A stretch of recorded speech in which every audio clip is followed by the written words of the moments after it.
The SeaEater is one of the scariest monsters in the sea, said by ancient pirates to be a monster of destruction, with a permanently open circular mouth that creates a massive funnel current, sweeping ships, submarines, and marine life down its throat, before they can even try to swim away. That's the claim you'll find repeated across thousands of videos online, but almost none of them tell you when this story actually began. And the real answer is far stranger than ancient. Picture something too large to be measured in meters.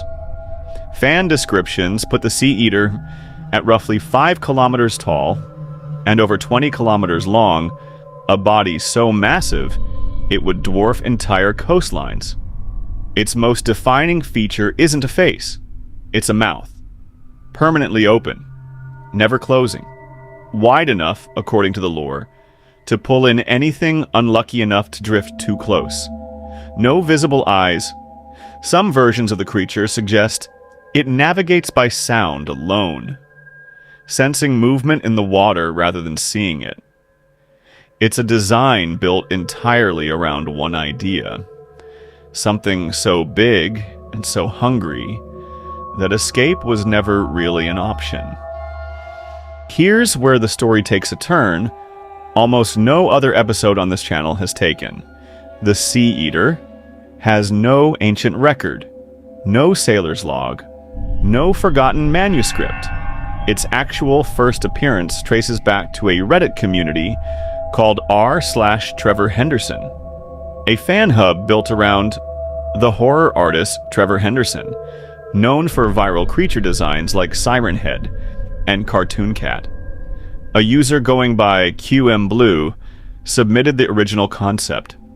It gained traction inside the community, picked up over 100 upvotes, and was adopted into the shared fan universe that grew around Henderson's style. There is no 18th century bishop, no sailor's testimony from centuries ago, just a recent creative submission that somehow didn't stay inside its subreddit. Here's what actually makes this creature worth investigating. Once the design left Reddit, it began appearing on TikTok narrated in the tone of a true urban legend. Animated shorts framed it as something people had supposedly encountered. Captions used words like sightings and chilling tale, the same language used for centuries-old maritime folklore. Some posts openly credit Trevor Henderson's community as the source. Others don't mention it at all, presenting the SeaEater as if it were an established piece of ocean folklore, discovered rather than created. That's the strange part. Not that people made a monster that within a few years, some viewers stopped being sure it was made up at all. According to the fan lore that built up around it, the SeaEater lives deep in the Pacific and rarely surfaces, staying below where nothing could observe it for long. It isn't described as hunting the way a shark or whale might. It's described as simply existing in a place too large and too empty to search, until occasionally something crosses its path. Because there's no single founding text, different creators have added their own details over time. Some versions give it sonar-like senses. Some describe multiple specimens, suggesting it isn't one creature, but a species. One thread even added strange, hoof-like feet, changing how people picture it moving along the ocean floor. It behaves less like a fixed legend, and more like folklore actively being written in public in real time, with no single author in control of where it goes next. So why does a creature with no ancient history still manage to unsettle people? Because the fear it plays on isn't ancient either.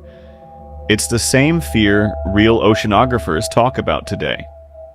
More of the ocean floor is unmapped than the surface of the moon.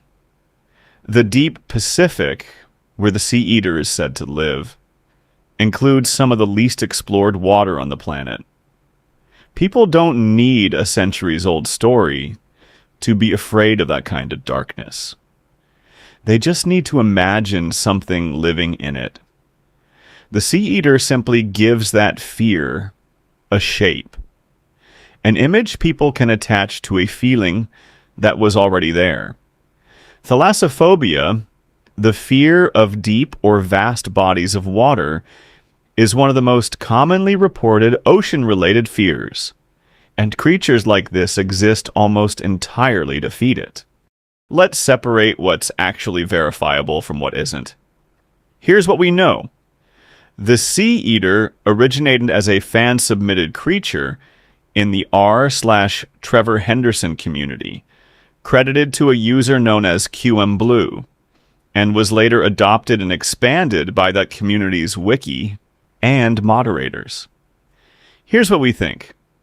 Its spread across TikTok and short-form video, often stripped of its original context, is very likely what caused so many viewers to mistake it for genuine folklore.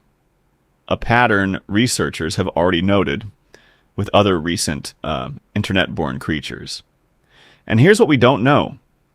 We don't know how many people who've shared sightings of the SeaEater genuinely believe it's real, versus how many are simply playing along with the bit. We also don't know how this story will look in another decade, whether it fades or becomes another entry future generations assume has always existed. That uncertainty is the real investigation here. Not whether the SeaEater is real. It isn't. But whether the line between an invented creature and a believed one is thinner than most people assume. So here's the real mystery of this episode. Every legend on this channel usually starts the same way. A real fear, shaped by real people, over real centuries, until it became a story. The SeaEater flips that order. The story came first. The fear came after. And now, thousands of people repeat it as if it were something ancient sailors actually feared. Which raises a genuinely unsettling question. If a monster can go from an internet post to something people believe is folklore in only a few years, how many ancient legends we take for granted started exactly the same way, just long enough ago that no one remembers the first version at all? The SeaEater was never an ancient sea monster. But maybe that's what makes it worth talking about. Not the size of its mouth, but how easily a story can outrun its own origin. So tell me, did you already believe this one was old? Drop it in the comments. And if a modern myth can spread this fast, wait until you see how far the